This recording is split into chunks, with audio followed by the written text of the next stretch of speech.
Bonsoir à tous, ravi de vous retrouver. Au sommaire de Ça vous regarde ce soir, la France est-elle prête en cas de deuxième vague? Le Conseil scientifique estime que la recrudescence de la pandémie est, je cite, extrêmement probable, d'autant que l'immunité collective reste faible dans l'Hexagone. Deux pays ont reconfiné certaines régions, l'Allemagne et le Portugal. Quelle est notre stratégie pour éviter cela? C'est le thème de notre débat ce soir. Lui aura vécu un confinement productif. Le créateur du Puy du Fou, qui s'est battu pour la réouverture de son parc d'attractions, signe un brûlot contre la gestion de la crise sanitaire. Le nouveau monde est mort du coronavirus, explique-t-il dans son livre. De quoi rompre définitivement ses relations avec Emmanuel Macron, avec qui il discute régulièrement. Nous poserons la question à Philippe Devilliers, notre invité ce soir. Enfin, dans Ma journée à l'Assemblée, Thomas Després va nous raconter comment une proposition de loi qui vise à donner plus d'autonomie aux directeurs d'école finira finalement dans un placard. Voilà donc pour le programme. Ça vous regarde, c'est parti. #CVR, n'oubliez pas, on y va.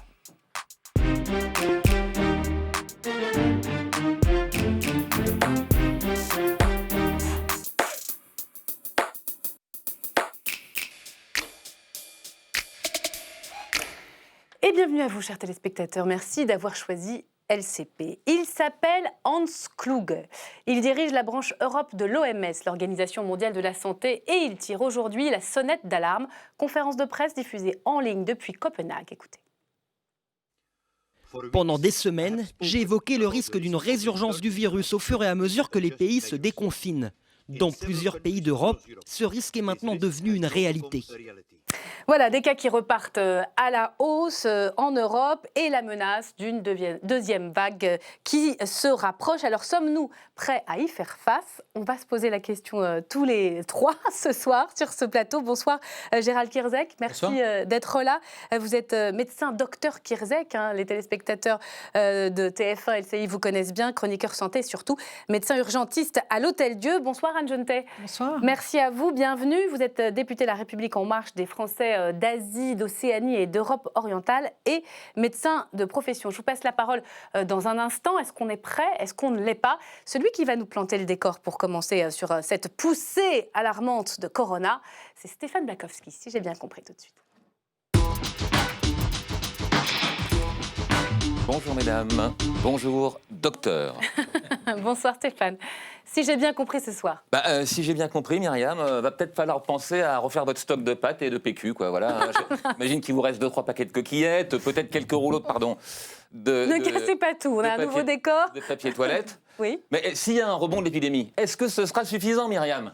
Parce qu'en fait, maintenant, on a l'expérience sur l'épidémie. On sait qu'on est comme le gouvernement, on est préparé. On sait que le produit qui va manquer en cas de reconfinement, c'est la farine. Donc, est-ce que vous avez des stocks de farine, par exemple? Alors, c'est gentil de faire l'inventaire de mes placards. Mais je me soucie de vous.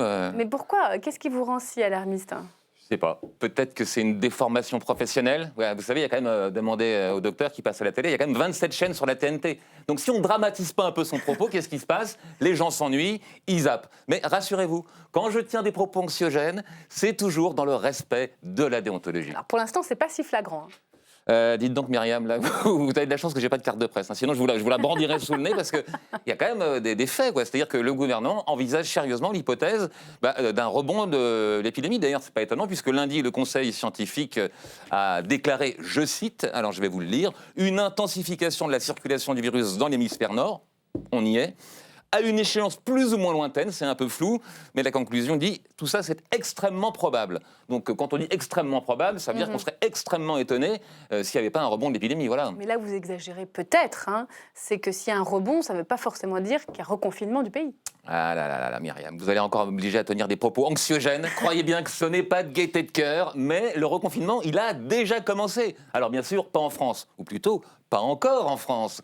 Mais ce qui est sûr, c'est qu'il y a déjà plusieurs pays qui ont connu des rebonds. Alors bien sûr, les États-Unis, vous en avez sans doute entendu parler, 35 000 cas hier ou avant-hier, donc c'est un record depuis avril. Donc il n'y a pas un vrai reconfinement, mais vous voyez, regarde les autorités, on voit le gouverneur Greg Abbott, qui recommande aux habitants du Texas de stay home, donc rester chez eux. Il y a d'autres pays qui sont concernés par des reconfinements partiels. Il y a la Chine, il y a l'Inde, et puis plus proche de nous, des pays européens comme l'Allemagne et le Portugal. Alors, voyez, ça, c'est quand même des pays qui ont été montrés en exemple, parce qu'ils ont vraiment su contenir mieux que les autres l'épidémie. Et puis, je ne veux bien sûr pas être anxiogène, mais il se trouve que quand même, ils ont subi un rebond et qu'ils ont dû procéder à des reconfinements, notamment en Allemagne, dans le nord-ouest de l'Allemagne. Donc, il y a une ville qui s'appelle Gütersloh. On va voir quelques images. Donc, vous voyez, là, il y a une personne qui sont confinées, on leur ramène de la nourriture. Donc, Myriam... Derrière la grille. Voilà. C'est ça, le confinement. Vous voyez, ils sont derrière des grilles. Bah oui, bien sûr. Donc, vous aurez quand même intérêt à vérifier votre stock de pâtes. Vous voyez, vous croyez que je suis alarmiste, mais malgré tout... Et au Portugal, parce que ça, c'est très impressionnant, effectivement. Les frontières, allemande. les grillages. Ça se passe comment au Portugal? Au Portugal, c'est un peu plus souple, mais c'est dans la région de Lisbonne et villes limitrophes. Il y a interdiction de rassemblement de plus de 10 personnes. On ferme les bars et les terrasses à partir de 20h. Et puis, interdiction de l'alcool dans l'espace public. Donc, ça veut dire fini la fête pour les Lisboètes, en fait. Alors... vous savez que je ne veux surtout pas vous inquiéter, je vous l'ai dit depuis le début, mais j'espère quand même que vous n'habitez pas trop près du canal Saint-Martin à Paris, Myriam. Ça va. Pas très loin, mais pas tout près non plus. Tout le monde a vu ces images, donc on va juste les regarder. La fête de la musique au bord du canal Saint-Martin. Avouez qu'il y a eu quand même un léger relâchement des règles de distanciation sociale. Donc, vous voyez, c'est un peu pour ça que je m'inquiète. Je ne veux pas vous prendre par les sentiments, mais ça fait quoi? Ça fait 2 jours que je suis revenu en studio. Je suis content de vous retrouver. Moi aussi, je suis très content qu'on soit de nouveau ensemble. Et quand je vois ces images, je m'inquiète un peu. Je me dis que je ne vais pas tarder à retourner dans mon KGB pour faire des papiers tout seul devant mon ordinateur. Non. Je vous garde auprès de moi. Merci Stéphane. Croisons les doigts. Alors, deuxième vague.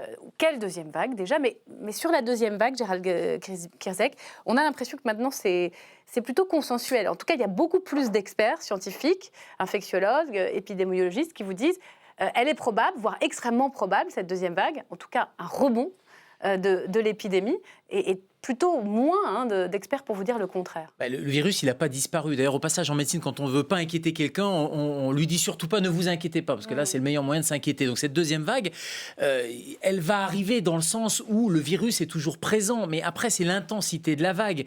Oui, si vous avez quelque chose que vous pouvez gérer, un peu comme un incendie, que vous contenez des petits foyers, à chaque fois qu'il y a un foyer, vous mettez un seau d'eau, puis il y en a un deuxième qui est à côté, vous remettez un seau d'eau, et que les choses restent comme ça pose pas de problème, votre jardin ne va pas flamber. Un petit feu. Exactement. En revanche, si vous ne contrôlez plus parce que le seau d'eau suffit pas, ou vous avez pris le foyer un peu trop tardivement et que ça a pris des proportions beaucoup plus importantes, on voit bien que ça ne va pas suffire, et c'est tout l'enjeu de cette épidémie. C'est à quel moment on va perdre le contrôle, et tout l'enjeu, c'est de ne pas perdre le contrôle et de suivre à la trace les foyers qui s'allument. Je reprends quand même les mots du conseil scientifique que Stéphane a cités.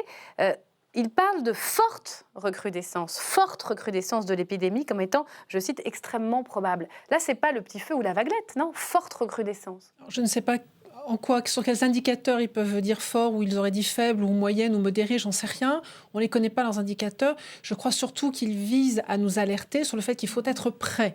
Et le ministre de la Santé, je crois, fait une conférence de presse aujourd'hui pour expliquer en quoi certains hôpitaux, où j'espère tous d'ailleurs, sont prêts. Et puis, moi, comme citoyenne, j'aimerais bien m'assurer, là je vois moins les choses s'organiser, que nos entreprises sont prêtes, que nos écoles sont prêtes, que nos universités sont prêtes, que nos commerçants sont prêts, avec des stocks, une organisation, un référent pandémie. Enfin, il y a tout un tas de choses à mettre en œuvre qui permettent de faire face au petit feu, au moyen feu, et en espérant qu'on devienne jamais un grand feu. Les écoles, même si effectivement elles maintiennent l'effort, elles se déconfinent. On est dans une semaine de retour obligatoire à l'école. Il y a l'adaptation à la situation actuelle. Et puis ensuite, il y a l'anticipation. Ça ne nous empêche pas de nous préparer à ce que pourrait être le futur. Et là, il est raisonnable de prendre une hypothèse anxiogène, peut-être comme vous l'évoquiez, de façon à pouvoir affronter n'importe quelle taille de feu. C'est ça surtout à quoi il faut être Mais le danger, on l'a vu avec Kierzek. les images sur le canal Saint-Martin. Le danger, c'est de passer du tout, c'est-à-dire on était tous confinés, on était chez soi, etc., au rien. Et donc, c'est cette bascule. Et c'est vrai, quand on voit les images, la fête de la musique, on se dit, les gens, ça y est, le virus, il est derrière eux, il est derrière nous. Or, ça, c'est faux. La réalité, c'est que le virus continue à circuler. Le gros de l'épidémie est passé, mais le virus est toujours présent. Et donc, le danger, c'est justement de ne pas passer à ce rien en termes de mesures de précaution. Que les politiques n'ont pas été assez durs avec ces images, auraient dû davantage condamner les comportements. Après, il faut expliquer les choses, et surtout, il faut donner des mesures barrières qui soient acceptables et tenables et durables sur le long terme. Juste en Belgique, la Première ministre a fait une allocution, elle a vraiment, d'un air bien grave, dénoncé les faits qui avaient eu lieu à Bruxelles du même genre, en disant que c'était inacceptable, que ça suscitait de la colère de la population. Donc elle était vraiment très ferme, beaucoup plus ferme qu'en France. Ce qui n'a pas du tout été le cas en France. Condamner, je ne suis pas tout à fait d'accord, parce que si les gens ne l'ont pas fait, c'est qu'ils n'ont pas compris pourquoi. Ce n'est pas en condamnant qu'on va leur faire comprendre. Donc il vaut mieux expliquer, revenir aux bases, revenir à l'essentiel en rappelant le virus circule. Mais le risque, c'est d'être toujours un petit peu en décalage avec la réalité de l'épidémie. De toute façon, il y a toujours un décalage entre le moment où il peut y avoir une circulation plus intense quelque part et le moment où on s'en aperçoit. C'est le propre de cette épidémie. Donc il faut savoir être prêt à tout moment. Et je pense qu'il vaut mieux revenir, plutôt qu'avoir des discours dramatisants, très inquiétants, mais dire sauf que vous l'avez eu au début, si je puis me permettre. Le gouvernement, et peut-être à juste titre, a fait peur, a essayé véritablement, voilà, au moment du confinement. Au début, c'était nécessaire. Bien sûr, c'est sûr. Mais aujourd'hui, on est dans un autre schéma. Mais là, aujourd'hui, il faut savoir se préparer à toute éventualité. On n'est pas dans le schéma faire peur, mais soyez responsables. Parce qu'on est aussi un peu dans le schéma sortez pour consommer, sortez pour relancer l'économie. Et ce qui est possible, mais ce qui est possible, en prenant des précautions. C'est juste ça qu'il faut rappeler. On doit respecter nos gestes barrières et y penser pour nous et pour nos proches fragiles. Je voudrais qu'on continue à discuter. Est-ce qu'on est prêt et puis surtout, est-ce que c'est saisonnier ou pas? Parce que là, on a une vraie question. Mais je voudrais qu'on écoute Karine Lacombe. Karine Lacombe, infectiologue à l'hôpital Saint-Antoine, qui était auditionnée dans le cadre de la commission d'enquête parlementaire ce matin. Si nous devions avoir une deuxième vague, je pense qu'avec les outils qui ont été mis en place en termes de dépistage, d'isolement des personnes contacts, on ne devrait pas connaître l'ampleur d'une deuxième vague telle qu'on l'a vécue avec la première vague. Avec ce qu'on a mis en place, qu'est-ce qu'on a mis en place qui nous permettrait d'avoir, comme elle dit, Karine Lacombe, vous êtes d'accord avec elle, une deuxième vague moindre taille? Repérer, tester, et ça on repère en testant, en remontant la chaîne. Donc elle parle notamment de ces équipes d'assurance maladie qui sont là pour aller traquer, remonter le fil et pour aller chercher des foyers. Ça marche ça ou pas? Parce qu'on a très peu de retours. On a très les peu de fameuses retours. brigades d'anges gardiens. C'est un vrai problème qu'on n'ait pas de retour, notamment de l'assurance maladie ou des agences régionales de santé, parce que ça permettrait de savoir où sont ces foyers précisément. Alors on sait, on voit qu'il y a les abattoirs par exemple, on voit quelle est la part des foyers familiaux. Ça c'est encore quelque chose avec un gros point d'interrogation. Quelle est la part des foyers de personnes âgées, les EHPAD en particulier? On sait qu'en Allemagne, par exemple, il y a des endroits comme les abattoirs qui sont identifiés et donc du coup, ça permet de faire des tests un peu de manière préventive. Ce que le ministre de la Santé vient d'annoncer d'ailleurs, Olivier Véran, j'allais dire, mieux vaut tard que jamais, c'est quasi le moment. Je ne sais pas si quelqu'un a la réponse, mais c'est qu'Edouard Philippe nous avait dit on est prêt, on peut faire 700 000 tests, c'est ce qu'il faut. Et en fait, je crois qu'on en fait 250 000 par semaine. Pourquoi? Justement, j'aimerais bien savoir. C'est simplement, Dr Kazak pourrait peut-être me corriger si je me trompe. Mais c'est parce qu'on n'a pas besoin de plus. On teste tous ceux qui soit ont des symptômes, soit sont contact de symptômes. Et en faisant tout ça, on arrive à seulement, on n'a pas besoin d'aller jusqu'aux 700 000. Et là, on va passer à un stade supplémentaire. C'est ce qu'a annoncé Olivier Véran avec ces fameux tests un peu de manière aléatoire qu'on demande depuis plusieurs semaines, pour ne pas dire plusieurs mois, en disant il faut qu'on ait une idée précise de ce qui se passe sur le territoire. Et pour avoir une idée précise de ce qui se passe sur le territoire, alors il parle de cluster dormant. Dans l'article du Monde, il parle de cluster dormant, c'est-à-dire tout simplement des gens qui sont contaminés, qui ne le savent pas. Donc les gens qui dansent. Il faut tester plus quand même. Oui, il faut tester. Mais comment on fait pour Actuellement, on teste les gens qui ont des symptômes ou les contacts. Là, il faut tester au hasard sur le territoire. Mais comment? Parce que c'est pas obligatoire le test aujourd'hui. La fête de la musique, on a vu ces images. Plutôt que de dire se lamenter ou au contraire essayer de leur cogner dessus, pourquoi on n'envoie pas une espèce de tente, un guitoun avec test possible et les gens.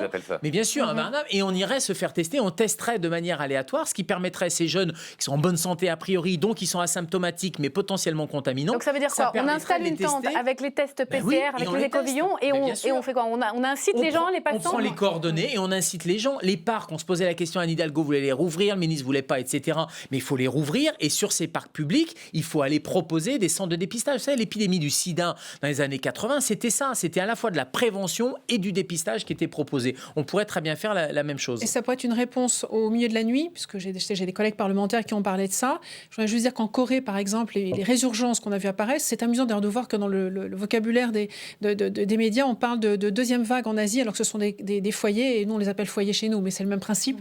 En Corée, c'est le milieu de la nuit, essentiellement. Et au Japon, c'est le milieu de la nuit, pardon, c'est par la Corée, je me trompe, c'est le Japon. Exactement. Donc, et là aussi, on pourrait tout à fait proposer de la même façon des tests aléatoires ou volontaires. Donc, expliquez-nous ce qui va se passer dans les semaines à venir. Il va y avoir donc ces Barnum, c'est ça, pour passer enfin à quoi? 700 000 tests? On est à deux. C'est pas, parce qu'aujourd'hui, les labos se retrouvent avec des tests sur les bras, Mais là, les réactifs sur les bras. Proposition, Ça, les c'est pas Barnum grave. qu'on fait là. Le il ministre, en quand parle, il le dit, ministre, hein. il parle de cluster dormant et il parle de l'assurance maladie qui va envoyer, notamment dans des zones un peu à risque, comme quand vous avez un dépistage, une mammographie, vous recevez à partir de 50 ans, vous recevez un bon pour aller vous faire tester. Là, ça sera la même chose. L'assurance maladie enverra un bon pour aller se faire tester. On n'est pas du tout sur des dépistages Alors, aléatoires lors de fêtes. Attention, des zones parce que là, géographiques, les par bons, exemple. pour être précis, les bons dont parle Olivier Véran dans Le Monde aujourd'hui, ce sont pour des tests sérologiques. Je ne dis pas de bêtises, ce n'est pas des tests Ah, PCR. Non, il y a Les les deux tests virologiques, il y a surtout les tests virologiques. Parce qu'encore une fois, les tests sérologiques, j'allais dire, c'est pas très important. On est après la bataille. Ça Et les répond tests pas au sérologiques, c'est est-ce que vous avez eu la maladie, mais vous n'êtes plus contaminant. Or, tout l'enjeu actuellement, c'est d'aller chercher des clusters dormants de gens contaminants. Donc, il va y Ce sont avoir des une bons véritable pour des campagne. PCR Une véritable campagne de mobilisation, qu'il faut d'incitation. intensifier sur le territoire. Sur certaines zones. Pour le moment, ce qu'a dit le ministre, c'est sur certaines zones géographiques. J'imagine dans des zones où il y a une densité de Il parlait de contacts l'Île-de-France, pour importante. dire. Il disait Voilà. Mais il faut aller tester chercher. 1 200 000 personnes en partir- Île-de-France. Je rejoins le Dr Kierzek, à partir du moment où il y a un rassemblement de personnes au cours suffisamment prolongé, Profitons-en. c'est là qu'il faudra probablement aller. Je ne suis pas dans les petits papiers du ministre pour savoir où, dans Mais quel quand endroit on voit précisément. Mais le il faible a bien nombre de parlé tests, zones on se dit géographiques. que pour arriver à 1 200 000 tests en Ile-de-France, C'est pas la- quand il n'est pas obligatoire, le test, ça ne va pas être Alors, simple. je pense que l'objectif n'est pas chiffré. L'objectif est une efficacité. Donc, à partir du moment où nous avons des zones où les gens se rassemblent et restent longtemps ensemble, il faut pouvoir mettre à Par disposition exemple, des tests aux et Invalides, les faire c'est réagir en possible. disant. Là, sur les pelouses des Invalides, c'est Ça tout près de serait très l'Assemblée, bien, vous pouvez voilà. le faire, parce qu'il y a vraiment beaucoup de L'hémicycle monde le aussi, on soir. pensera à l'hémicycle parce qu'on est bien dense et bien Donc, longtemps ensemble. Et Tester, ça peut être tester, les- ça peut être tester. les plages On va- aussi. Je veux dire, les plages, il y a des gens, car évidemment, il y en a qui vont pas vouloir se faire tester, mais il y a plein de gens qui seraient intéressés pour avoir cette possibilité de. Et après, on va trouver un certain nombre de pourcentages. Alors c'est là où il faut que les données soient publiées, parce que si la rentabilité du test est proche de zéro, bah, ça sert à rien d'aller déployer sur tout le territoire un gros dispositif. Et les caméras thermiques, pourquoi on ne l'envisage pas dans les aéroports? Parce qu'il y a des gens qui sont asymptomatiques et qui n'ont absolument aucune fièvre, alors qu'ils sont porteurs du virus. Donc on pourrait en dépister quelques-uns. Je ne dis pas que c'est inutile. C'est en train, Vous c'est en êtes train d'accord d'être mis en place, des contrôles, et les caméras thermiques sont en train d'être mis en place dans nos aéroports. Après, c'est vrai que c'est pas 100%, c'est un peu comme avec une épuisette, c'est en fonction des mailles du filet, vous allez attraper des petites choses, des grosses choses. Là, vous allez attraper des gens qui vont avoir de la température. D'autres gens n'auront pas de fièvre et seront porteurs quand même. Mais c'est toujours mieux que rien, ça rassure la population aussi. Mais vous voyez, nous on appelle ça en analyse systémique, c'est-à-dire qu'il y a un système, il y a toute une chaîne. Bien, il faut plusieurs points de contrôle, et ces plusieurs points de contrôle vont faire qu'on va pouvoir avoir le maximum de tests qui vont revenir à la fin positifs, parce que si vous avez la possibilité par l'assurance maladie, chez vous, au laboratoire, chez votre médecin traitant, pourquoi pas dans votre entreprise et pourquoi pas dans un parc, etc. Et qu'en plus il y a des caméras thermiques parce que vous prenez un vol pour aller je ne sais où, eh bien ce sont autant de chances d'avoir un test positif à la Alors clé. ça, c'est pour la dimension du test. Tester plus massivement, on n'en est pas là aujourd'hui. On entend les objectifs du ministre de la Santé. Une fois qu'on a fait les tests, il faut tracer. Et là encore, on se dit, mais ça, voilà, où on en est, ça n'a pas l'air de fonctionner. On a parlé des anges gardiens de l'assurance maladie. Là, on a regardé les chiffres de Stop Covid. Stop Covid, le nombre de notifications sur les 1 million d'applications téléchargées, est-ce que vous le Oui, connaissez? j'ai vu sur Madame la 0,4%, députée. je crois. 14 14 cas. Bon, c'est 14%, 14 Non, cas. En tout 14 notes. Mais Non, mais comment on va pouvoir On savait que se dire... sur le Covid, ça ne fonctionnerait pas Oui, mais depuis le est-ce début. qu'on a les Enfin, outils, quand on a les tests, puisque maintenant on les a, pour aller tracer les gens et les avertir et remonter les chaînes de je rejoins ce contamination? que disait Dr Kierzek, je crois qu'il faut un ensemble d'outils qui nous permettent de... L'objectif, c'est de repérer le plus vite et le plus tôt possible ceux qui sont porteurs, pour pouvoir leur dire, restez chez vous et dites-nous avec qui vous avez Ça, été en c'est les contact. objectifs, on les Ça sont entend. les Les objectifs. moyens pour les mettre en Alors, œuvre. les moyens, il y en a beaucoup. On a parlé de tous les outils qu'on a de dépistage par test. Maintenant, on a aussi en plus le fait de remonter Alors. et de tracer. C'est un outil. Je rappelle Ça quand vous même semble que le opérationnel traçage... aujourd'hui ? Alors, je voudrais quand même souligner qu'au moment de l'un des tout premiers cas au Contamine-Montjoie en Savoie, c'est cet outil de traçage qui nous a permis très très vite de circonscrire, de comprendre, de remonter ce qui s'était passé. Donc on sait qu'on a un outil efficace. Maintenant, c'était un foyer particulier, multiplié par à l'échelle du territoire. Est-ce que toutes ces équipes sont efficaces? Moi, je n'ai pas lu de données, effectivement, qui nous permettent d'avoir un jugement, d'avoir un retour d'expérience là-dessus. Il faudra effectivement... Et ça, c'est un problème. Il faut que rapidement, quasiment en temps réel, il y ait des données qui nous disent, voilà, on a réussi à attraper tant de cas, etc. Ça fonctionne ou ça ne fonctionne pas. Mais le rôle des L'application médecins Stop traitants... Covid, elle est téléchargée 7 fois plus en Allemagne. Hein. Il y a 7 Oui, millions alors de c'est pas la même, c'est téléchargements. pas Stop Covid, hein, c'est une autre application, mais Stop Covid, c'est probablement arrivé trop tard. On sait très bien que les gens... En Allemagne, elle est arrivée encore plus tard que chez nous. Hein. Oui, enfin, peut-être que les Allemands la culture est un peu différente aussi. Et un civisme un peu plus développé, peut-être. Il faut bien différencier l'Île-de-France du reste de la France. Pourquoi ? Parce que l'Île-de-France, il y a des transports en commun, il y a énormément de contacts, etc. Et je pense que Stop Covid peut fonctionner sur ces endroits-là. En revanche, en province, qu'est-ce qui va fonctionner ? C'est le médecin traitant, c'est l'entreprise, c'est les endroits où il y a des rassemblements, parce que les gens se connaissent, parce que le médecin traitant, quand il va repérer un patient, eh bien, il va réussir à le convaincre, et il va remonter la chaîne de contamination, etc. Ce qui n'est pas possible quand vous avez pris le métro et que vous avez croisé je ne sais combien de personnes. Et là, dans le métro, c'est soit Stop Covid, soit surtout les mesures barrières qu'il faut répéter inlassablement. Alors, c'est pas la peine d'arriver avec des gants, se désinfecter toutes les 2 minutes, etc. Mais tout simplement le masque quand on est dans un univers clos, se laver les mains avant et après et se tenir à distance. Ces 3 mesures simples, moi j'appelle ça les 3 M. C'est les mains, on se les lave, le masque, on le porte en univers clos et on est à 1 mètre de distance au minimum. Ces 3 M, c'est quand même pas sorcier à appliquer et c'est ça qui va être tenable et qui va... Ça me paraît, c'est ça qui va être tenable sur le long terme. Vous, Gérald Kierzek, avec un peu de recul maintenant, vous pensez qu'on aurait pu faire mieux que ce qui a été fait? Alors, moi, je pense qu'on aurait pu faire mieux avec ce qui a été fait, notamment parce qu'il y a un volet qu'on a complètement passé sous silence, ce sont les capacités hospitalières. Alors, on y vient, puisque c'est tester, tracer et ensuite donc, traiter. Les tests, bien sûr, on fait mieux parce que on a été tous pris de court. Enfin, je veux dire, l'Italie a été pris de court, l'Europe a été pris de court, l'Allemagne un peu moins, mais enfin, globalement, maintenant, on a un peu compris. Les mesures barrières, là aussi, c'est quand même assez fondamental parce que ça va être de la prévention, donc ça va éviter de se retrouver avec un foyer explosif. En France, c'est parti de Mulhouse, c'est parti de cette église évangéliste où toutes les conditions étaient réunies. Donc les mesures barrières... Les participants se sont ensuite bien sûr, répartis aux 4 coins de l'Hexagone. C'est ça qui a essaimé un peu l'épidémie. Ça, on ne va plus le recommencer. Quand vous entendez les leaders de l'opposition, il y avait Eric Ciotti qui était assis à votre place d'ailleurs il n'y a pas longtemps ici et disait nous évidemment qu'on aurait fait mieux. Beaucoup de gens de l'opposition ont ce discours-là, ça vous... Oui, mais après, il y a des postures politiques. Moi, ce que je regarde, c'est que médicalement, on ferait mieux actuellement par le repérage. Les mesures d'interdiction et les mesures barrières, mesures d'interdiction du monde de la nuit, des boîtes de nuit, par exemple, ça va éviter la propagation. Des grands rassemblements comme Mulhouse ne s'opposeraient pas. Aujourd'hui, Gérald, mais le volet hospitalier est capital. Alors aujourd'hui, est-ce qu'à l'hôpital, on est capable d'encaisser une deuxième vague ? Enfin, sachant que le ministre a indiqué aujourd'hui 12 000 lits de réanimation à l'hôpital. Mais on n'est pas plus capable. On a toujours 5 000 lits. Il y a toujours eu les hôpitaux de proximité. Ils sont fermés. Ils n'ont pas rouvert. L'hôpital de Lisieux avait un service Covid de médecine qui a été fermé. Le service Covid a fermé, mais les lits ont fermé, faute de recrutement de médecins, etc. Donc on voit bien que la machine administrative, qui depuis des années fait qu'on a un nombre de lits. On a 6 lits pour 1000 habitants en France. L'Allemagne est à plus de 8. La Corée, qui a eu des résultats assez remarquables, de tests, etc. Mais en capacité hospitalière, ils sont à plus du double. Or, on voit bien que ce volant de sécurité, si jamais on a des malades qui arrivent, il faut qu'on ait un volant de sécurité pour pouvoir absorber le flux. Ils n'ont pas fermé définitivement les services Covid. Ils les ont fermés parce que pour l'instant, il y a un reflux. Donc ils sont mais ce service à Lisieux, je vous prends cet exemple, mais il y a plein d'exemples en France qui devrait être un service de médecine normale. Eh bien, l'Agence régionale de santé avait prévu de le fermer faute de recrutement médical. Ils ont fermé définitivement les lits. Donc on voit bien que si jamais on avait besoin de capacité hospitalière, eh bien, 6 milliards. Les aurait pas. Et après, je vous donne la parole. Et je termine juste côté santé. Les 6 milliards annoncés aujourd'hui, c'est suffisant ou pas? Moi, j'ai pris ma petite calculette. Parce que pour faire face à une éventuelle deuxième vague importante, il faudra aussi des moyens humains. J'ai pris ma calculette et j'ai fait 300 € de revalorisation mensuelle pour les infirmières, les aides-soignants, pour 2 millions de personnes qui travaillent dans le secteur de la santé. 2 millions multipliés par 300 € net par mois, multipliés par 12 mois, il faudrait déjà le double de 6 milliards. Donc on voit bien qu'il va y avoir une revalorisation nécessaire, mais pas suffisante. Et c'est pas qu'une histoire de moyens aussi. On a beaucoup parlé de gouvernance, on a beaucoup parlé d'acteurs de proximité. Ce qui a fonctionné, c'est que les anesthésistes réanimateurs ont poussé les murs, ont transformé les salles de réveil, ont à un moment donné dit au directeur on a besoin de tant de lits, tant de respirateurs, etc. On s'est organisé à l'hôpital et c'est ce qu'on ne pouvait plus faire depuis des années et on voit bien que chasser le naturel y revient au galop. La gouvernance avec les directeurs d'hôpitaux, leur tableur Excel, les réductions de budget, etc. et de personnel, elles reviennent au galop. Anne Jeunetet. Pour répondre au docteur Kierzek. Au fond, on n'est pas complètement prêt et en plus, les moyens sur la table pour l'hôpital ne sont pas suffisants. Je trouve que c'est presque faire une insulte à l'hôpital que de dire qu'on n'est pas complètement prêt.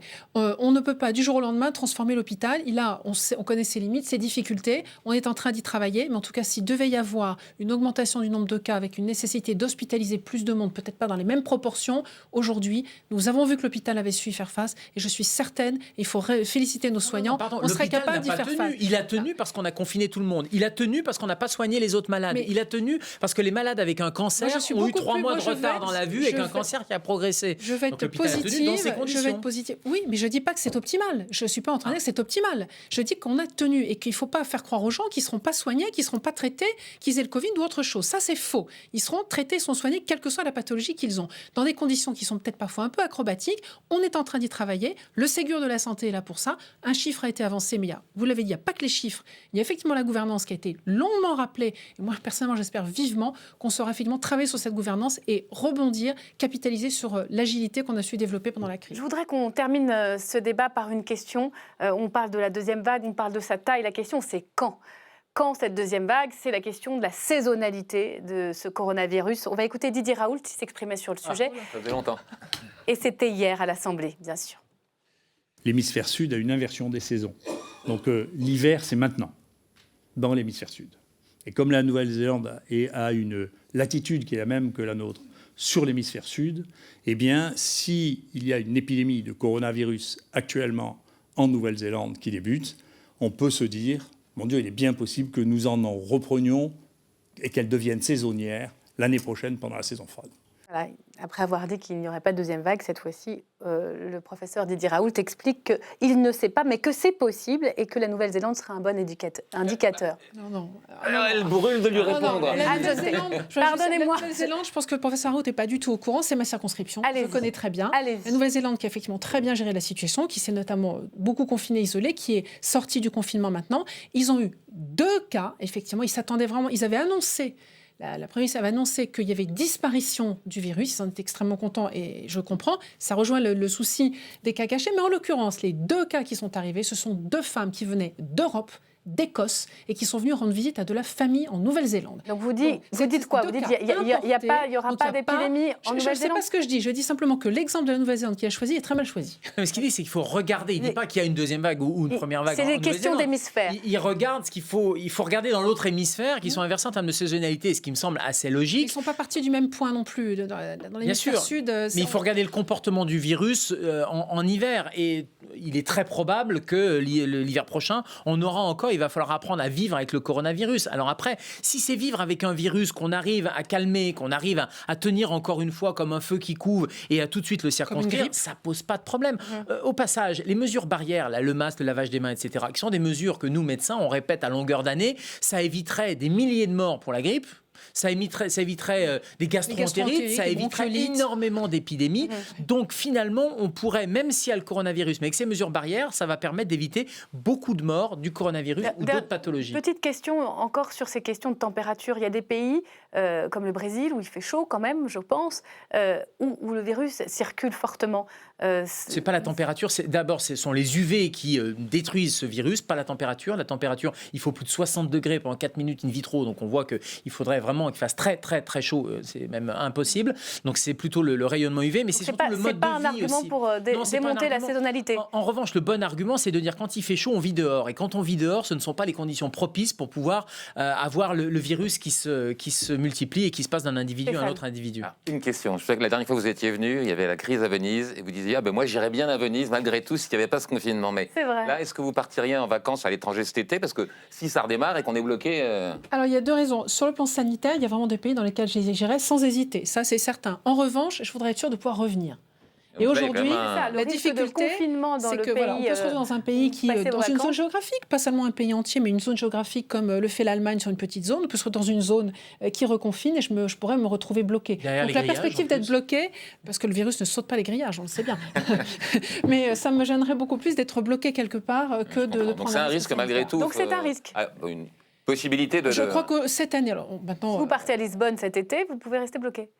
On ne sait pas, le virus circule, si je peux aller dans une zone, si je peux aller dans un quartier de Lisbonne où brutalement, effectivement, il y a une résurgence et puis ils décident pendant 2 semaines, 3 semaines, 4 semaines. Alors pour terminer ce débat, le conseil du docteur Kierzek et de la députée, c'est tester, allez vous faire tester. Non mais le conseil pour les téléspectateurs qui nous regardent, c'est les gestes barrières, c'est les 3M encore une fois, et c'est pas un virus qui vous saute dessus, c'est un virus, voilà, tout devrait bien se passer, faut pas être alarmiste, faut pas être angélique non plus, et on va voir ce qui se passe dans les prochains mois. Mais les masques, les mains, portez un masque, et portez un masque sans l'enlever l'enlever et le remettre tout le temps, parce que ça, c'est vraiment stupide aussi. Merci à tous les deux d'avoir participé à ce débat. On va parler à présent d'un livre. Les Gaulois réfractaires demandent des comptes au Nouveau Monde. Chez Fayard, tout Philippe de Villiers est dans ce titre.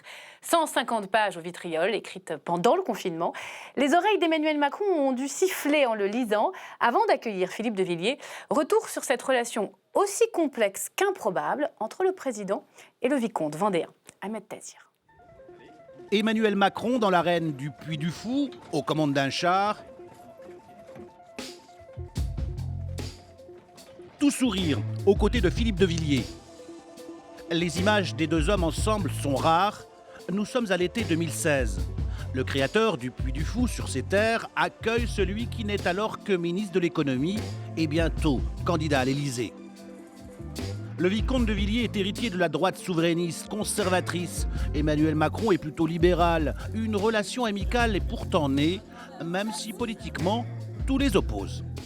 Mais ça ne m'empêche pas de discuter avec lui et d'avoir une relation courtoise et être toujours content de le croiser. Mais on n'a pas la même vision des choses.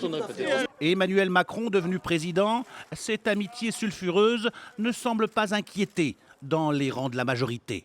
Heureusement que vous n'êtes pas ami qu'avec les gens qui partagent toutes vos idées, sinon ça serait triste, ça serait sectaire. Moi qui suis un macroniste et qui ne renie pas être un macroniste, je pense qu'effectivement nous sommes justement sur cette définition du macroniste. Je pense qu'on peut aimer l'écologie sans être sectaire, on peut être libéral sans être capitaliste, on peut aussi, sur cette question très précise, aimer les traditions sans être conservateur, on peut être patriote sans être nationaliste. Comment se fait-il que Philippe de Villiers s'entende si bien avec Emmanuel Macron? Dans l'opposition, on se pose des questions. Est-ce que son intérêt à lui, c'est de nuire à la droite, en tout cas? C'est sa volonté, on a bien le sentiment que c'est lui ou l'extrême droite ou l'extrême gauche, et qu'il a envie de faire le ménage autour pour que le chemin de 2022 lui soit complètement ouvert. Donc, ça a été un peu gênant quand même, cette histoire du Puy du Fou, pendant le déconfinement, avec une sorte, un sentiment qu'il y avait une forme de passe-droit du coup pour Philippe de Villiers et le Puy du Fou, alors que l'ensemble du monde de la culture, lui, demeurait confiné. Et oui, à la suite de l'intervention du président, le parc du Puy du Fou a réouvert le 11 juin. Édouard Philippe préférait, lui, temporiser avant une telle annonce. Et Emmanuel Macron, Philippe de Villiers, une lune de miel qui pourrait bien prendre fin. Dans son nouveau livre, Philippe de Villiers écrit Dr Macron et Mister Emmanuel et raconte comment le président l'a charmé avant de le décevoir. Bonsoir Philippe de Villiers. Bonsoir. Et merci d'être là, ancien ministre, fondateur du Puy du Fou. Bonsoir Raphaël Legendre. Ravi de vous retrouver en chair et en os du quotidien. À chaque fois je dis, j'hésite avec le point. L'opinion, pardonnez-moi. Chroniqueur économique. Question, il a lu le président de la République ce livre? Est-ce que vous l'avez envoyé déjà? Est-ce que vous lui avez envoyé? Oui, alors je lui ai dédicacé. On peut savoir comme ce que vous avez marqué? Oui, de mémoire en substance. Cher Emmanuel, vous avez annoncé le 13 avril dernier que vous souhaitiez vous réinventer. Et voici mon petit manuel de réinvention, ma trousse d'urgence. Faites-en bon usage pour que le pays ne roule pas à l'abîme. Est-ce qu'il vous a répondu? Alors, il ne m'a pas répondu directement, mais il a utilisé des mots, notamment l'un d'entre eux sur le séparatisme, qui était dans mon livre. Et ça, c'était avant la crise sanitaire, séparatisme, qu'il avait. Oui, mais je me suis laissé dire qu'il avait lu le livre, voilà. Vous jouez un peu de cette amitié. Vous jouez un peu de cette amitié. On peut dire amitié? Oui. Cette relation si particulière. Attendez, je vais vous expliquer. Parce que... Qui suscite, on le voit, de la curiosité, beaucoup de commentaires. Ça vous amuse un peu, non? Oui. Pourquoi? Tout simplement parce que les choses sont beaucoup plus simples qu'il n'y paraît. En fait, quand il était ministre de l'économie, il a voulu venir au Puy du Fou. C'est pas un péché, non? Ah non, vous avez demandé des places gratuites, c'est ça? Attention, c'est... Non, il a payé sa chambre. Et il a demandé. Et comment? Il a été en contact avec vous pour ça.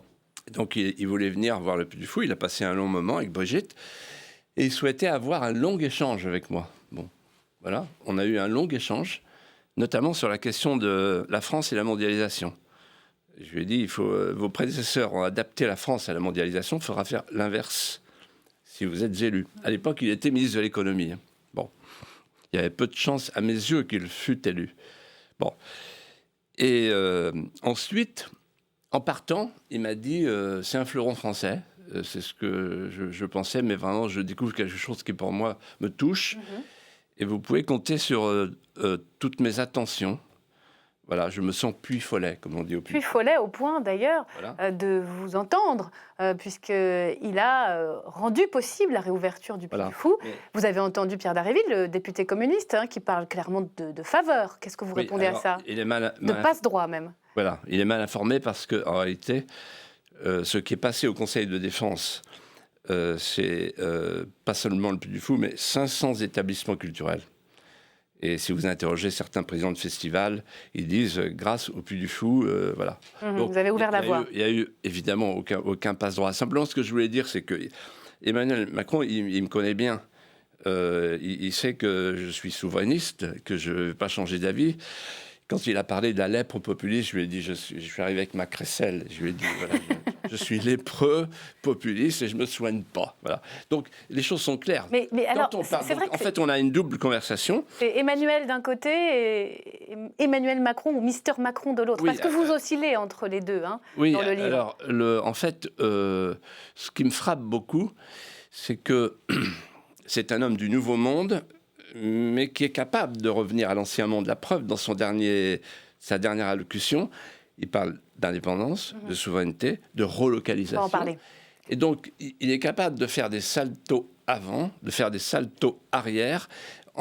Je pense qu'il n'a pas d'idée vraiment arrêtée. Voilà, c'est ça. Est-ce que vous le trouvez sincère? Ou est-ce que, au fond, c'est un caméléon comme beaucoup d'hommes politiques? Regardez ce que vous écrivez. J'ai mis du temps à comprendre ce qui se cachait derrière les figures chorégraphiques du « en même temps ». Macron des villes, Emmanuel des champs, il passe d'une rive à l'autre et offre à ses amis dans l'instant le témoignage d'une conviction sincère. Je le crois capable d'empathie pour moi et d'amitié pour Cohn-Bendit. En réalité, le docteur Macron écoute Cohn-Bendit et le Mister Emmanuel entend Villiers. En gros, il dit à tous ceux qui veulent entendre ce qu'il veut entendre, quoi. Dans le temps. C'est-à-dire que, par exemple, il vient au Puy du Fou en 2016, et là, il me dit, vous avez raison, le souverainisme, c'est l'avenir.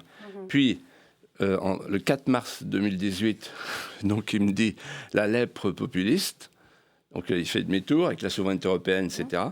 Et puis, là, pendant le Covid, le 17 mai dernier, il me dit, dans une conversation assez longue, où il dit... il faut ouvrir, on va faire crever le pays, etc. Et là, il y a un désaccord avec son Premier ministre. Et il me dit, tout vous donne raison. En fait, sur la question de la souveraineté, la question des frontières. Voilà. Donc, en détail, sur le Premier ministre, vous disiez que Édouard Philippe, ce qu'il avait rendu réticent, c'était les craintes des plaintes. Exactement. Vous allez nous expliquer ce que vous Il gère son risque pénal, avez-vous dit. Je ne comprenais pas. J'avais eu Édouard Philippe le 13 mai, longuement, 45 minutes, une conversation très serrée. Parce qu'il me disait, non, vous n'ouvrirez pas. Non plus que les stades, non plus que rien. Bon. Et je lui dis, vous êtes fou. Vous êtes en train de provoquer la déchirure des tissus conjonctifs de la France industrieuse. Attention, l'économie virtuelle va peut-être se retirer, l'économie connectée, mais l'économie du gagne-pain, elle va mourir. Et quand j'ai le président... donc, j'envoie un message au président, Emmanuel Macron, et je vous dis tout. Allez-y. Ne vous gênez pas. Je lui envoie un message en disant, voilà, vous assisterez bientôt à l'enterrement du Puy du Fou, entre autres. Voilà. Et il me dit, non, il n'est pas question. Et là, on convient de s'appeler. Le dimanche soir, il m'appelle, et il me dit, dans la conversation, on va faire crever le pays. Donc, il est furieux. Et il me dit, il gère son risque pénal. Parlons d'Édouard Philippe. Voilà. Ça veut dire quoi? Ça veut dire que tous ces recours en justice contre le Premier ministre, il n'est pas le seul ministre en cause, mais ont eu des incidences directes sur les décisions prises. Oui, ça veut dire, là on est à l'Assemblée, donc j'en profite. Moi j'étais parlementaire il y a un certain temps et je suis un peu affolé par l'évolution entre le précautionnisme qui est maintenant dans la Constitution, qui fait qu'un maire, quand il installe un panneau de basket, se dit « Oh là, qu'est-ce qui va m'arriver ?» Et la judiciarisation à l'américaine, j'ai peur que l'action publique soit paralysée. Vous voyez ? Donc, moi, je ne suis pas en train de régler mes comptes. Vous dites quoi ? Sans ces recours en justice, Édouard Philippe aurait déconfiné plus vite. Ah, mais j'en suis persuadé.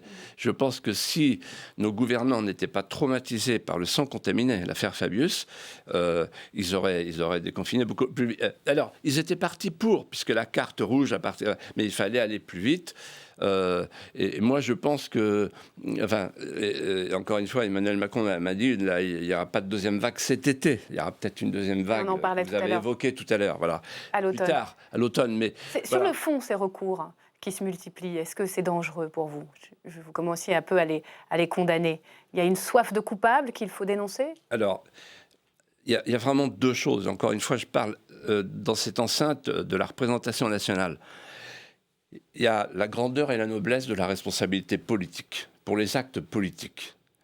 Et puis, comme on n'est pas en Union soviétique, il n'y a pas de faute pénale collective, donc il y a la responsabilité individuelle, intentionnelle. Là, c'est la justice. Mais la justice ne peut juger que les fautes intentionnelles et individuelles. Attention à la confusion entre la recherche de la justice et la recherche de coupables. Parce qu'en fait, la recherche de coupables, ça aboutit au contraire de ce qu'on veut. Nous, on voudrait réformer l'action de l'État, faire en sorte qu'elle soit plus efficace. Et la judiciarisation, parfois, peut conduire à la paralysie. Je dis ça avec mon expérience. Je voudrais qu'on parle un tout petit peu du choix du confinement complet du pays avant d'en venir à l'économie, parce qu'en fait, vous êtes très en colère contre cette décision. Vous parlez même d'un Munich sanitaire social. Je vais vous faire écouter Arnaud Fontanet de l'Institut Pasteur. C'est un professeur qui a été auditionné dans le cadre de la commission d'enquête parlementaire, qui a expliqué qu'au fond, on n'avait pas le choix. Alors, le confinement, à la date où effectivement la décision a été prise, on n'avait pas le choix. Des éléments tirés de modèles mathématiques qui nous laissaient entendre qu'on était sur un démarrage d'une courbe exponentielle et que si on projetait à quelques jours, voire semaines, nos estimations, on se retrouvait dans une situation où les réanimations seraient incapables de prendre en charge les patients.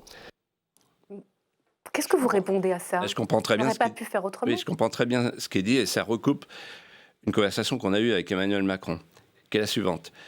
Vers le 10 mars, le conseil scientifique qui est tout juste en place, vers le 10-12, le conseil scientifique, qu'est-ce qu'il fait? Il est paniqué. Et il se tourne vers l'Imperial College, de même que l'Institut Pasteur, qui reprend les chiffres de Neil Ferguson.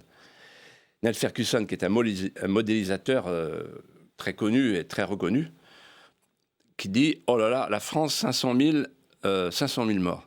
Et là, panique à bord. Matignon, l'Élysée. Mais vous auriez fait pareil. On vous dit 500 000 morts. Attendez. Possible. Non, mais j'explique d'abord et allez-y. Je vais vous expliquer pourquoi je ne l'aurais pas fait pareil.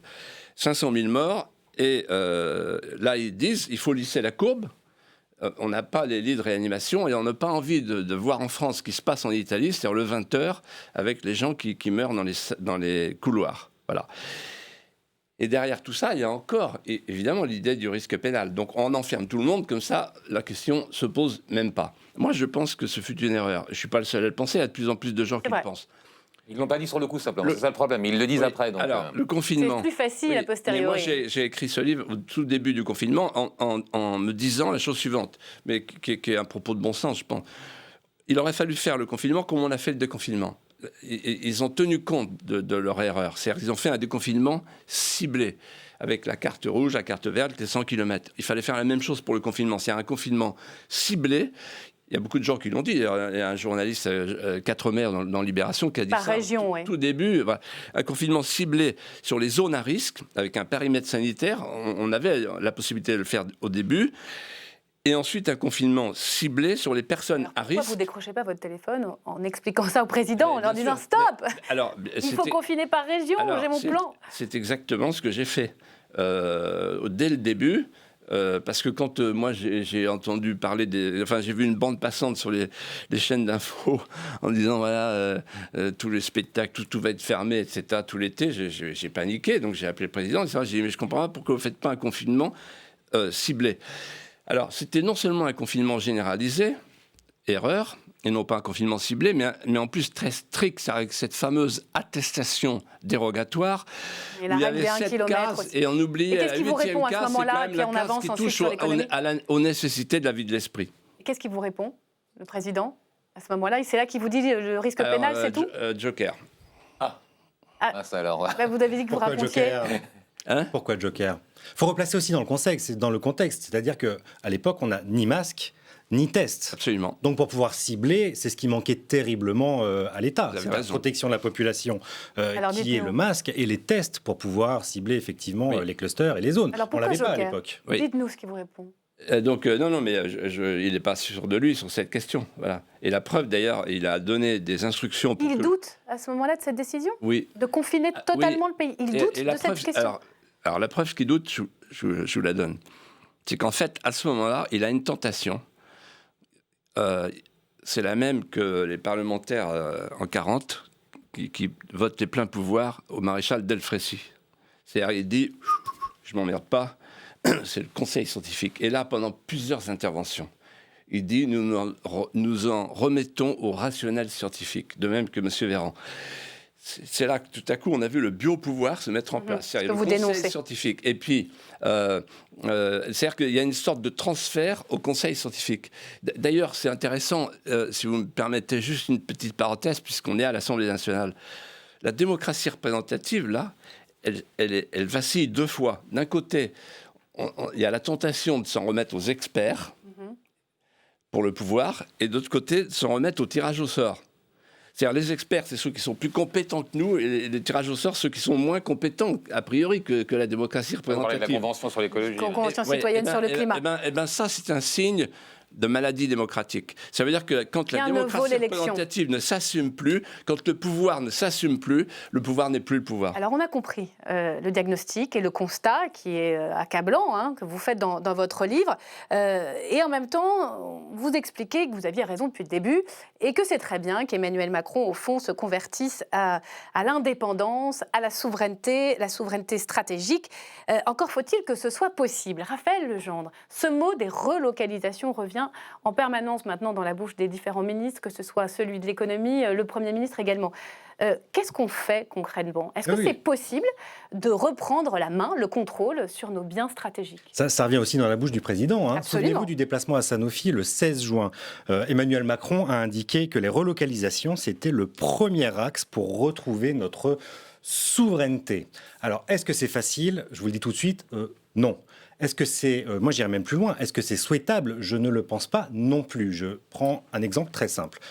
Chez Sanofi, Emmanuel Macron a parlé du paracétamol. Le paracétamol qui a manqué, on a cru qu'il pourrait manquer, en tout cas pendant la crise sanitaire. Il faut savoir qu'aujourd'hui, toute la production du principe actif est produite soit en Chine, majoritairement, 80%, en Inde ou au Brésil. Emmanuel Macron, le 16 juin, indique « Dans 3 ans, nous relocalisons la production de paracétamol en France. Cocorico, nous aurons du Doliprane Made in France en 2023. » C'est très bien. Sauf que ça pose 2 questions.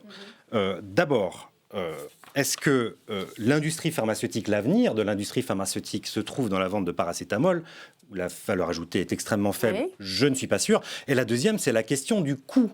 Une boîte de paracétamol, c'est 1,40 € de production en Chine. C'est 4 € en France. C'est 3 fois plus cher.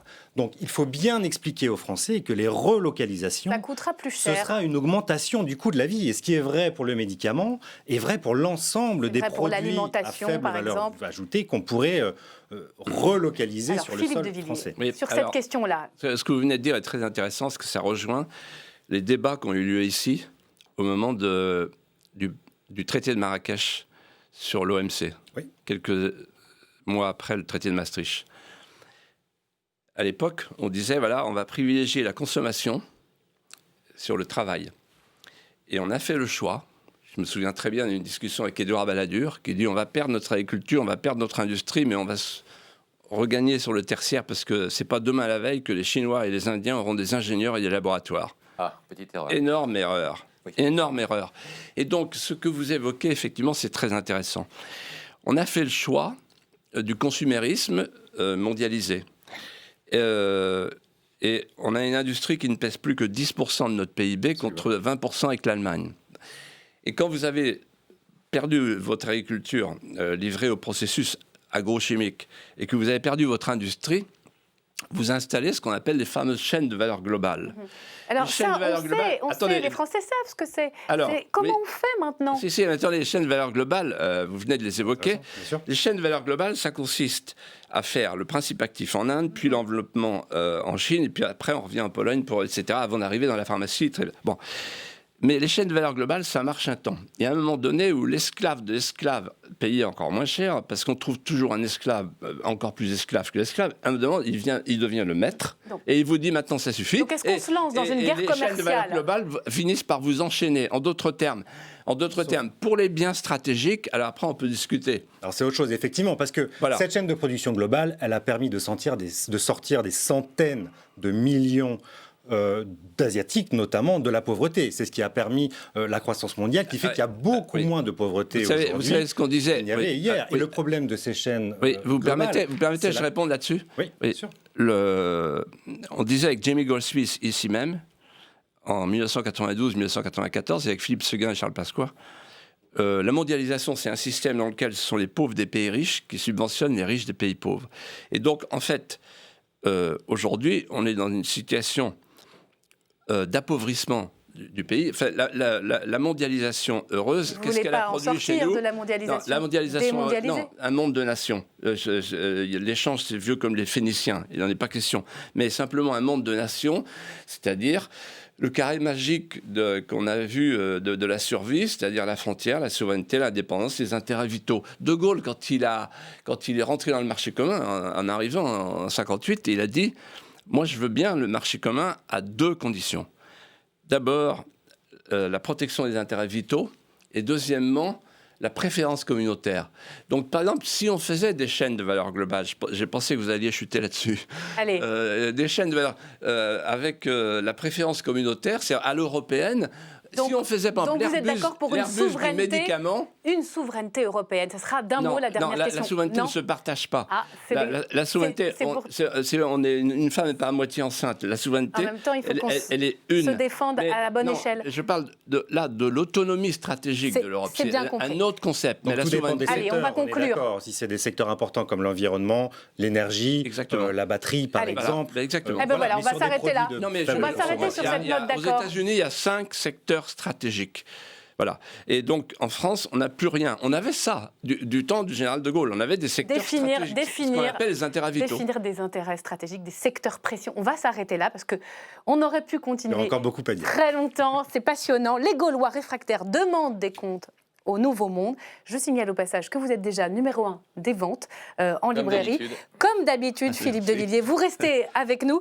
Merci à tous. La dernière fois que vous avez eu Macron, c'était quand? La dernière fois que vous lui avez parlé au téléphone, c'était quand? Attention. Joker. Oh, mais il sort toujours le Joker. On n'a droit qu'à un Joker, normalement. Je vous ai dit plein de trucs, arrêtez. Que s'est-il passé au Palais Bourbon ces dernières 24 heures? C'est l'heure de ma journée à l'Assemblée avec Thomas Després. Thomas qui va nous parler des directeurs d'école. Ce soir, les députés voulaient leur donner plus d'autonomie. Finalement, ça ne s'est pas fait. C'est ça, Thomas? Oui, exactement, Myriam. Les députés ont examiné hier une proposition de loi de La République En Marche créant officiellement la fonction de directeur des écoles. Mais les débats laissent un goût d'inachevé. Je vous raconte tout ça. Alors ça s'est passé tard hier soir dans l'hémicycle. Les députés ont adopté une proposition de loi de la majorité visant à créer un statut pour les directeurs et directrices d'école. Une proposition pour Jean-Michel Blanquer qui permet aussi de rendre hommage à ceux qui ont été en seconde ligne pendant l'épidémie, nos directeurs d'école. Nous leur devons dans la loi la reconnaissance des spécificités de leur mission. Et nous leur devons dans la pratique l'amélioration de leurs conditions d'exercice. Au-delà du contexte actuel, donc, cette proposition, elle avait 4 objectifs. La revalorisation, la simplification, la reconnaissance et le soutien pour tous les directeurs des écoles. Et c'est la députée Cécile Rilhac de La République En Marche qui était à la tribune pour présenter son projet. Le statu quo n'est plus possible pour les directeurs d'école. La proposition de loi que je porte devant vous, avec mes collègues de la majorité, vise modestement à améliorer leur situation sur le terrain. Nous souhaitons reconnaître une fonction pleine et entière. Alors initialement, ce texte comportait des dispositions saluées dans tous les bancs de l'hémicycle. Une bonification des indemnités des directeurs, une décharge totale d'enseignement pour les directeurs d'écoles de plus de 8 classes, des dispositions ambitieuses, mais qui ont été modifiées par les députés de la majorité sur demande du gouvernement, renvoyées à plus tard par des décrets du ministre de l'Éducation. Pourquoi faire une PPL qui est en fait une coquille vide? C'était une vraie demande, vraiment, de toute la communauté éducative. Et c'est réduit à néant puisque tout va passer par le réglementaire. D'habitude, c'est les PPL des opposants. Et puis là, pour le coup, c'est un texte porté par la majorité. On n'a pas bien compris le jeu du gouvernement qui a effectivement vidé une grande partie de ce contenu. Bonjour Cécile Rilhac. Bonjour Thomas Després. Les députés de l'opposition, à droite comme à gauche, disent que votre texte a été vidé de sa substance par le gouvernement. Ils ont raison ? Non, je ne suis pas d'accord avec cela, puisque les avancées principales demeurent dans le texte. Le but de cette proposition de loi, qui est la reconnaissance de la fonction des directrices et des directeurs d'école, elle est atteinte. Aujourd'hui, nous avons un emploi de direction qui va être créé. Alors, la frustration, elle vient du fait que je suis parlementaire et qu'en tant que parlementaire, dans les textes de loi, nous rédigeons en fait des grands principes. Et ensuite, c'est bien l'administration, c'est bien ensuite le ministre et les organisations syndicales qui participent à la rédaction et des décrets et après des dispositions un petit peu plus fines. Est-ce que ça veut dire que vous allez garder le gouvernement à l'œil ? Ah, bien évidemment, ça, il est hors de question qu'on lâche. Je n'ai pas lâché depuis 3 ans. C'est pas pour lâcher dans la dernière ligne droite. Voilà Myriam, pour être tout à fait complet, dans ce texte, il y a également une disposition qui vise à apporter l'aide de l'État et des collectivités locales financièrement lorsque les directeurs d'école en ont besoin pour accomplir au mieux leurs tâches administratives et matérielles. Prochaine étape pour ce texte au Sénat donc, puis la publication de ces fameux décrets par le ministère de l'Éducation nationale. Mais d'ici là, on aura sans aucun doute l'occasion d'en reparler dans ma journée à l'Assemblée. Bonsoir Camille Saferis. Bonsoir. Quel plaisir de vous retrouver pour cette cette chronique du jeudi depuis le déconfinement. Alors, vous nous emmenez cette semaine au Café Néon, comme d'habitude, avec un député. Qui nous faites-vous découvrir ? Eh bien, ce soir, comme je savais que nous recevions Monsieur De Villiers, j'ai pensé à faire une spéciale truffe. Vous voyez, j'ai trouvé que c'était peut-être... Faut expliquer qu'on a appris qu'il allait dîner à la truffe. Oui, voilà, exactement. Alors, j'ai bu l'apéro avec Jean-Pierre Cubertafond. Il est député MoDem de Dordogne et il est très sympa, très gourmand, très gourmet. Il ressemble un peu à Jean-Pierre Coff, il a un peu les lunettes, vous allez voir comme... Et il est très attaché à son terroir, évidemment. Il est président du groupe d'études de la truffe et des trufficulteurs à l'Assemblée nationale. Oui, ça existe. Hein. Alors, j'ai commencé, évidemment, par lui poser la question qui s'imposait. Y a-t-il des truffes à l'Assemblée ? Il n'y a pas de truffes, mais il arrive qu'il y en ait, lorsqu'on les apporte. Vous avez des noms ? Non, je ne vous donnerai pas de nom, mais il nous est arrivé, dans un petit moment de déprime, d'avoir toujours un petit stock au restaurant du 8e et il nous faut une petite omelette aux truffes. Ah, c'est vrai ? Voilà, mais il ne faut pas le dire. Il ne faut pas le dire. C'est en off. Mais vous l'avez fait ? Le soir, on s'est retrouvés avec quelques amis députés et le chef a eu la gentillesse de nous faire une omelette aux truffes. Il a fourni les œufs ? Il a fourni les œufs. Et puis le tournement. Et le tournement. Vous savez, c'est pas facile à faire une omelette. J'apprends des choses à chaque fois. Justement, maintenant qu'on sait ça, quelle est la recette, selon Jean-Pierre Cubertafond, d'une bonne omelette aux truffes ? Des œufs, des truffes, Moi, c'est ma femme qui les fait, donc je ne peux pas vous donner la recette. C'est une recette qui est totalement secrète et familiale. Enfin, il faut des œufs, et il faut mettre les œufs la veille ou l'avant-veille avec les truffes. Déjà, la truffe parfume les œufs. Et vous avez déjà gagné 20 ou 30% d'arôme. La truffe, vous la tranchez en lamelles très fines. Il faut qu'elle soit un peu humidifiée, il faut qu'elle soit sèche. Un petit peu humidifiée. Et ensuite, vous faites votre omelette et vous gardez 1 ou 2 tranches de truffe pour mettre sur votre omelette. Donc vous battez vos œufs, vous mettez vos tranches de truffe et vous faites une omelette. C'est pas difficile à faire. Vous pourrez le faire ce soir. Il faudrait que malheureusement, il n'y a pas de truffe en ce moment. Alors, figurez-vous que Jean-Pierre Cubertafond m'a révélé qu'à l'Élysée, dans les jardins, il n'y avait pas encore de chêne truffier. Alors, du coup, lors d'une visite du président de la République en Périgord, eh bien, on lui en a offert un qui a été planté à 50 mètres de l'entrée des appartements présidentiels. Il y avait un double objectif. L'objectif de faire parler de la truffe, d'être représenté à Paris, mais aussi, vous savez que pour récupérer des truffes, il faut 5-6 ans. Donc dans la mesure où on l'a planté en 2000... Il faudrait un deuxième quinquennat. Donc. Je l'ai d'ailleurs dit au président.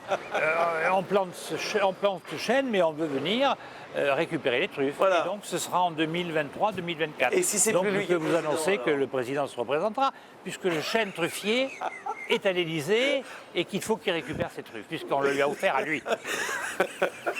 Jardin, oui. Extraordinaire. Merci. Vous vouliez rajouter quelque chose? Oui. Rapidement, parce que l'émission s'achève.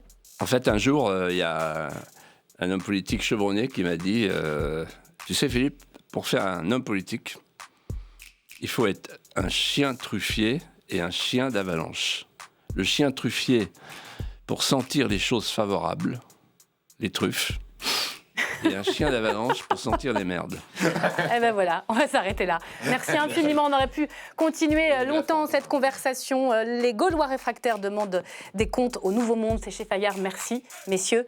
Et à très vite, à mardi prochain. Très belle soirée sur LCP.